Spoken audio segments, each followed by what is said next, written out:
I'm here with Chris Masterson, who fights Danny Christie on April the 10th. How are you, Chris? I'm all good, yeah. Good. You've really reinvented yourself in the past 3 years since your fight with Jimmy.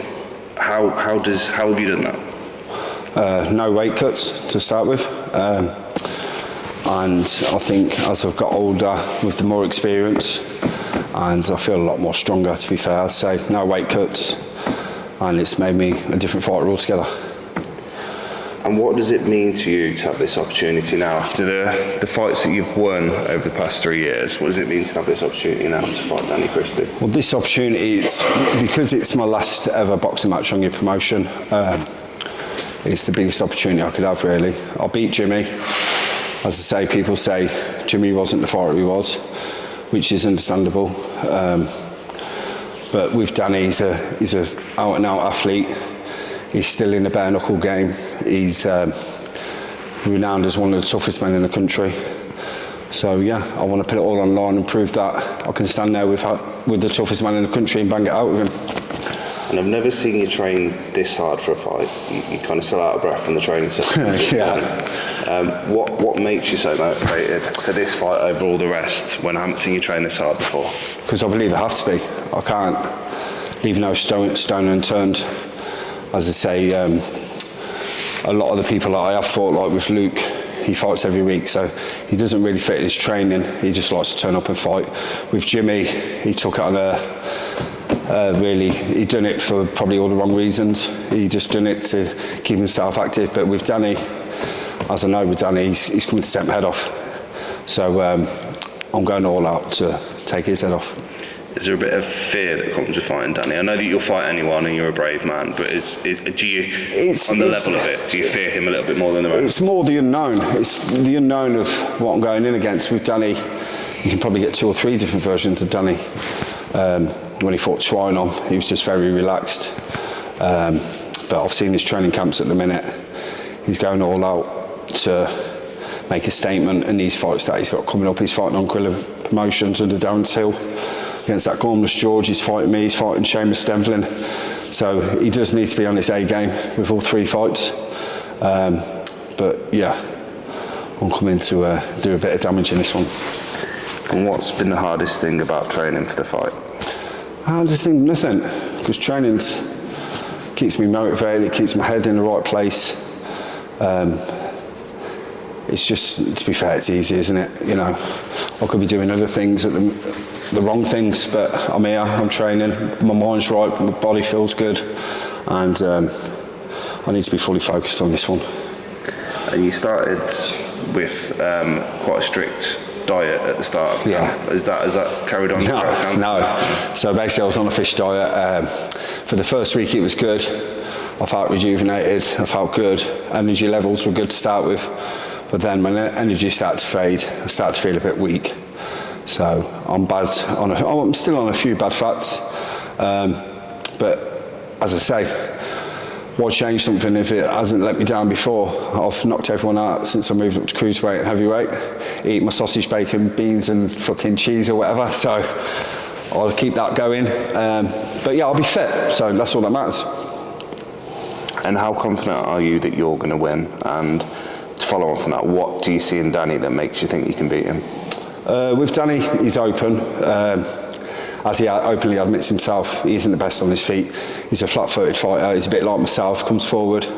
I reckon he could box if he put his mind to it, but he's a very similar mindset as me. He wants to get in there and kill or be killed. What was the question again to start with? Just how you think that you can beat him, really. I believe whoever I hit, clean on the button at the minute, I reckon I can put him to sleep. So, with a fight, with sparring, it's different, isn't it? You're just in there, you're helping each other out, but in a fight, I'm very intentional. I'm there to do damage, and I know for a fact he's going to be there to do damage. But to knock Danny out, he's never ever, he's told us himself, hasn't he? He's never been knocked out, he's never been put to sleep. So if I can do that, which he said if he did get put to sleep, he'd probably retire. So no disrespect to Danny, but he might have to retire after this fight. And I'm sure you're not going to tell me what your game plan is. But are you going to box, or are you going to just stand there and try? I'm not going to be stupid with it. I'm going to use my boxing IQ a little bit, but as he said, he ain't going to run. I ain't going to run. And I believe we'll stand in the pocket and bang it out for 3 rounds, 4 rounds even. But until one of us go to sleep, I can't see this fight going the distance. One of us are going to go to sleep, and that's for certain. I mean, he's used to doing that in bare knuckles, so do you think you can beat him in a dogfight? Yeah, I do, yeah. I honestly do, yeah. That's where I'm at my best. That's where I'm at peace and I'm at home. Is when I'm stood in the pocket with someone and banging them out. I don't like all this boxing and working off your jab. People don't pay to come and see that, do they? They want to see a bloodbath, so that's what I'll be giving. And I hate to frame this question this way, but has the thought of not winning the fight crossed your mind? Look, at the end of the day, it's my last fight of the promotion. We win some, we lose some, don't we? All I can say is if we both train our hardest and we lose to the better person on the night. There's no shame in that. I respect Danny, and if he did knock me out, so what? 99% of this country wouldn't step in the ring with Danny, so I'm going in. If I get beat, I get beat. It's one of them. Don't ruin what I've done in boxing. I've achieved a lot in boxing, but to say I've been in there with someone like Danny is an achievement in itself. So win, lose or draw, as long as I give everything, I'll be happy with that. That's all you can do, mate. Yeah, I think that's a good way to approach it. And what will be going through your head when you're face to face with Danny? You've not always had recently those face-offs the night before. I know you fought Shark in Twine and you had that because they were from around here, but obviously Danny's coming down for the weigh-in, whereas Dyson, Jimmy, Cameron... Yeah, they never know. No, I've never really had that otherwise, so... So what's going to be going through your head when you stood there face to face with Danny on Thursday? Well, look, it's time to eat, innit? So I'll be there. I know there'll be a lot of respect between us. He's not a pusher or shover. He's not someone that'll try and belittle you. He's just there to have a fight, isn't he? He did say to me, though, when we went up to Carlisle, he looked me up and down and said, "You're a lot smaller than what I thought you'd be." But, you know, we'll see what happens on the night, won't we? Yeah, it's a famous line from the movie, and that didn't end the rest of them, did it? So, yeah. What will the atmosphere be like on the night? Electric. It's going to be electric, isn't it? At the end of the day, I've got a good ring entrance to walk out to, a good speech to start with. It means a lot to people that do fight, and then to walk out in front of 330 or 40 people, whatever I've got going. Plus, I hope to think that the whole crowd are there for me that night, and I just want to go out and put a performance on and just do everyone proud, do myself proud. Both my kids are there. Like, I haven't had my boy there since the Jimmy fight, but I suppose he was too young to realise what was going on.